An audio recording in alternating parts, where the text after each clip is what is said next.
Does it make you miss the atmosphere and the big-time boxing in Detroit atmosphere? No, I had my time. I had a good time in boxing. I can't say boxing was great to me, so I can't say I'm a good look to everybody else who's trying to do it now. The fight with Tommy Hearns, it was the closest thing to death because you're exhausted, you can't keep your hands up. You know this guy, if you give him a chance, would knock your block off. It wasn't until my trainer, Angelo Dundee, said, Ray, I think 11th or 12th round, he said, you're blowing it. That wheel was hurt again.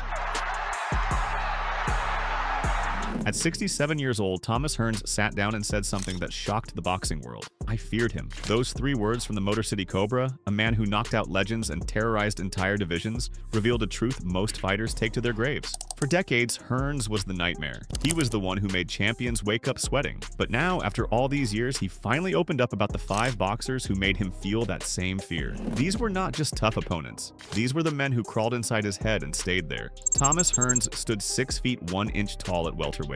His arms stretched 78 inches, longer than most heavyweights. Under Emanuel Stewart at the famous Kronk Gym in Detroit, Hearns became a destroying machine. He was the first boxer to win world titles in 5 different weight classes. His right hand, called the chopping right, ended fights in a single punch. He retired Pepino Cuevas. He knocked out Roberto Duran so hard that Duran was unconscious before he hit the floor. For years, the world saw Hearns as unbreakable, a fighter without fear. But that was never the whole story. Every fighter carries fear. Hearns knew his own body better than anyone. He had devastating power, but he also had weaknesses. His legs could betray him. His chin could crack under the right punch. Emanuel Stewart understood this too. Every fight was a race. Hearns had to destroy his opponent before they could test his durability. When an opponent survived the early rounds, when they walked through his best punches and kept coming forward, the fear would set in. That is when the predator became the prey. The boxing ring is only so big. There is nowhere to hide when your power stops working. The walls close in. The crowd noise fades away. All that remains is you and the man who will not fall. Before we count down the 5 men who haunted Hearns,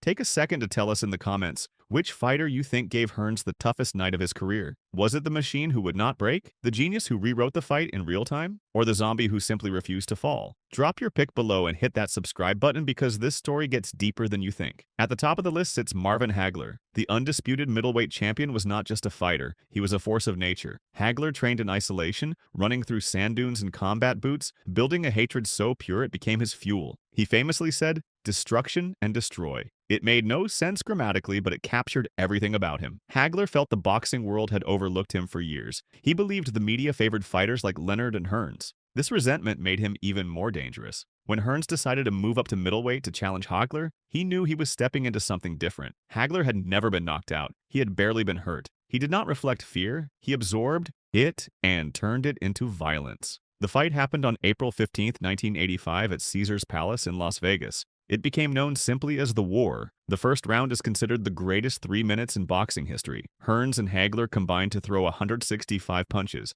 Hearns landed 56 power shots in just 3 minutes. But here's where the fear began. Hearns hit Hagler with his best right hand, the same punch that had ended Roberto Duran, flush on the chin. The punch was so hard it broke the bones in Hearns' hand. In a normal fight, that punch ends everything. Against Hagler, it just made him wobble. Then Hagler smiled. For a puncher like Hearns, that moment changes everything. He had fired his biggest weapon. The target was still standing. Now Hagler was walking forward, cutting off the ring, forcing Hearns into the kind of close-range fight that favored the champion. Hagler was not just tough. He was relentless. He walked through punches that would have knocked out anyone else. Hearns had met an immovable object. By the 3rd round, Hearns was exhausted and hurt. His legs had turned to jelly. When Hagler landed the chopping right hand that sent Hearns spinning across the canvas, it was over. Hearns had to be carried out of the ring. Years later, at 67, Hearns calls Hagler a machine. That word is important. A machine does not feel pain. A machine does not get tired. A machine does not negotiate. The fear of Hagler was the fear of the inevitable. Hearns had given everything he had, and it was not enough. He learned that night that there are levels of toughness that skill and power cannot overcome. Hagler proved to be supernatural while Hearns discovered he was mortal. The fight only lasted 8 minutes.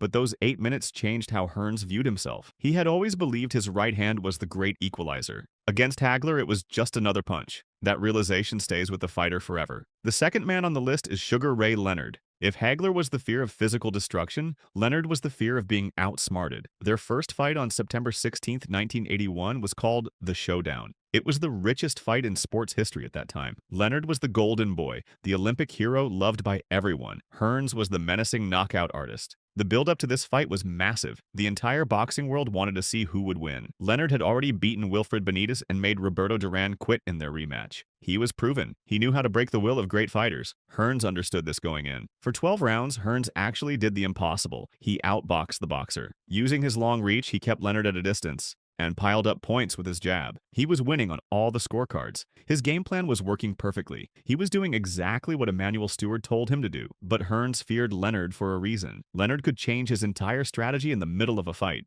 In the U corner after the 12th round, trainer Angelo Dundee screamed at Leonard that he was blowing it. Something clicked. Leonard stopped trying to box and started brawling. He walked Hearns down and unleashed combinations that Hearns could not handle. In the 14th round, the referee stopped the fight. Hearns had been ahead. He had done everything right, and he still lost. That defeat haunted Hearns for nearly a decade. The fear of Leonard became the fear of the bogeyman. No matter how well Hearns fought, Leonard had some kind of magic that could snatch victory away at the last second. The public loved Leonard and saw Hearns as the villain. When they fought again in 1989, Hearns knocked Leonard down twice. Most people thought Hearns won, but the judges called it a draw. Even in what should have been redemption, Hearns could not get a clear win over Leonard. At 67, Hearns admits that Leonard was the only fighter who could download his data and rewrite the code of the fight in real time. Leonard attacked his mind, not just his body. The fear was that Leonard understood Hearns better than Hearns understood himself. The third name is Roberto Duran. This one seems strange at first. On June 15, 1984, Hearns knocked Duran out cold in the second round. It was one of the most devastating knockouts in boxing history. Duran fell face first onto the canvas.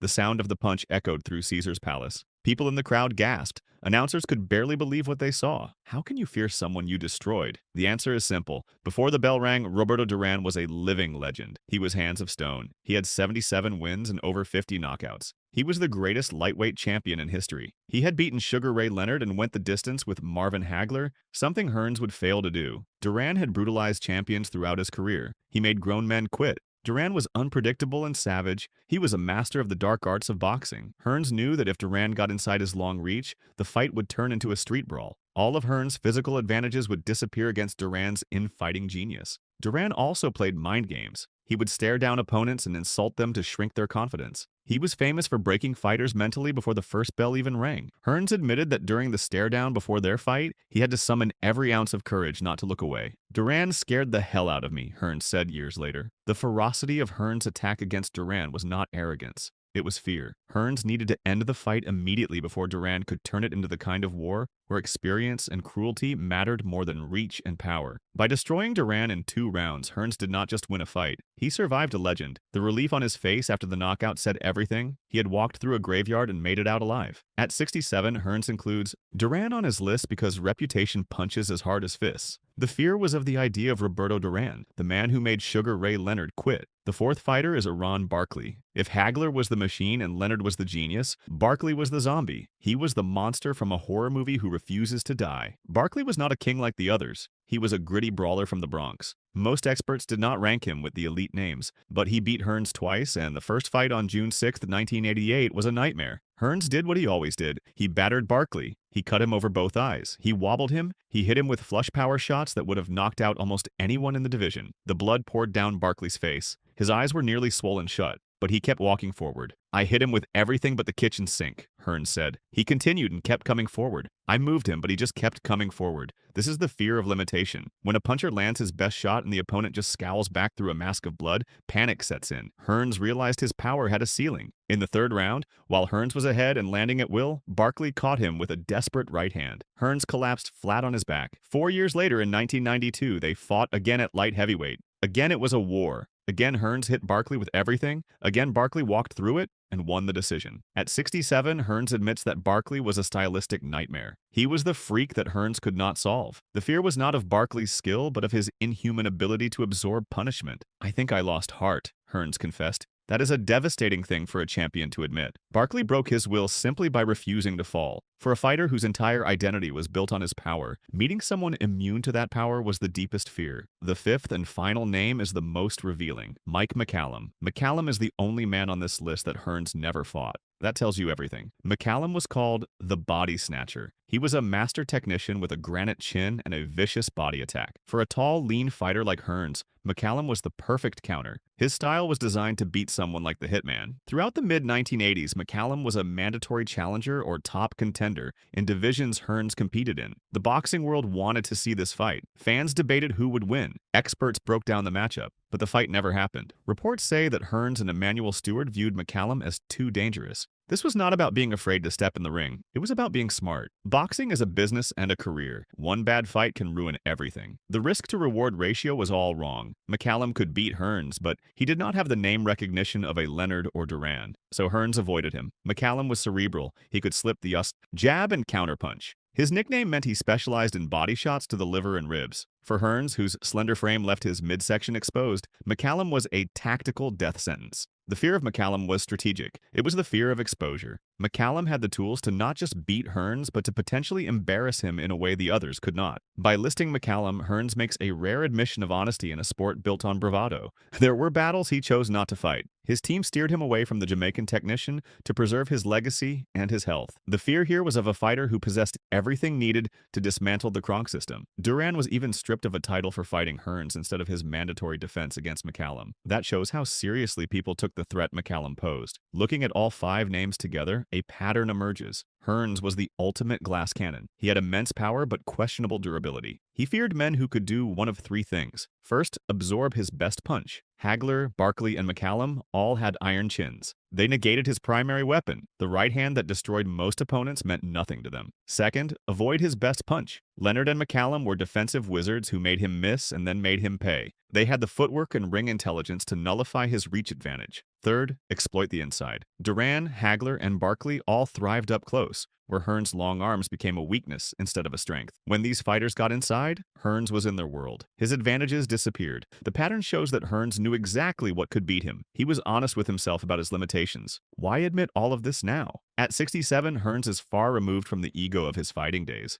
The pride that made him seem invincible has been replaced by the honesty of someone looking back at history. Admitting fear does not make him look weak. It makes him look human. It transforms him from a two-dimensional knockout artist into a complex person who overcame real anxiety to perform at the highest level. By saying he feared these men, Hearns also elevates their legacies. He is telling the world that he was a monster and these were the only men who made the monster check under his bed. This list also reflects the wisdom of Emmanuel Stewart. Stewart knew his fighter's limitations better than anyone. The fear of McCallum was likely reinforced by Stewart, who understood that styles make fights. The fear of Hagler was something Stewart tried to control by telling Hearns to box and not brawl. But in the heat of battle, Hearns abandoned that strategy and paid the price. 3 of the 5 men, Hagler, Leonard, and Duran, were part of the Four Kings era. They feared each other because they were the only ones who understood what it took to survive in that world. They were mirrors reflecting each other's greatness and insecurities. Thomas Hearns did not fear these men because he was a coward. He feared them because he was intelligent. He understood the physics of Hagler's chin. He understood the geometry of Leonard's movement. He understood the history of Duran's violence. He understood the density of Barkley's resolve. He understood the tactical trap that was Mike McCallum. At 67, Hearns stands as a survivor of boxing's golden age. His fear was the friction that sharpened his greatness. He overcame it to knock out Duran.